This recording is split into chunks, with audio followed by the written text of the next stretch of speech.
నమస్తే అండి, welcome to my channel HN blogs. ఈ రోజు నేను చేయబోయేదైతే ఎర్ర కందిపప్పుతో చపాతీలోకి కర్రీ చేయబోతున్నానండి. దీనికి కావాల్సిన వస్తువులు ఏమేమంటే ఇంత కప్పు నేను ఎర్ర కందిపప్పు నానబెట్టుకున్నానండి. ఎక్కువసేపు నానాల్సిన అవసరం లేదు. ఎర్ర కందిపప్పు కొంతసేపు నానితే చాలు. గ్రీన్ చిల్లీ సన్నగా తరుక్కున్నానండి. అల్లం తురుము కొంచెము, వెల్లుల్లిపాయలు సన్నగా తురిమి పెట్టుకున్నాను, కొత్తిమీర, ఒక బిర్యానీ ఆకు, టొమాటోస్ 2 అండి, 2 ఆనియన్స్ చాప్ చేసి పెట్టుకున్నాను, జీలకర్ర, ఉప్పు, పసుపు, ధనియాల పౌడర్, తగినంత ఉప్పు అండి. చేసే విధానం చూద్దాం రండి. నేను కుక్కర్లో వేయడం లేదండి, మామూలు గిన్నెలో చేసుకుంటున్నాను. గిన్నెలో చేసుకుంటే పప్పు చాలా టేస్ట్ గా వస్తుందండి. కొంచెం పసుపు యాడ్ చేసుకోవాలండి, కొంచెం నెయ్యి కూడా యాడ్ చేసుకున్నానండి. దీంట్లో పప్పులో బిర్యానీ ఆకు ఒకటి వేసుకున్నానండి. బిర్యానీ ఆకు ఎందుకు వేసుకుంటానంటే అది గరం మసాలా లాగా పనిచేస్తుందండి.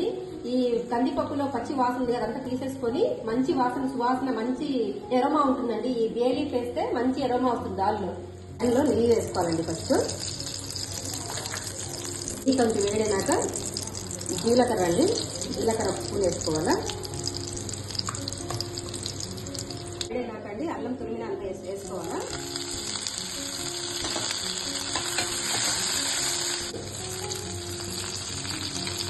వెల్లుల్లిపాయలు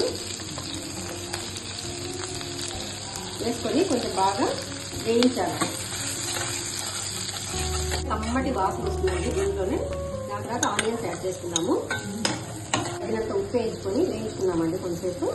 ఎర్రగడ్డలు వేగిపోయాయండి, టమాటాలు వేసుకున్నాము, కారము, పసుపు, ధనియాల పౌడరు, కొంచెం గరం మసాలా, ఇంగువ యాడ్ చేసుకున్నామండి. ఉప్పు యాడ్ చేసేసుకున్నామండి. ఎక్కువ పప్పుని ఎదగకూడదండి, తీసేద్దామండి. లాస్ట్లో కొంచెం కసూరి మేతి యాడ్ చేసుకొని,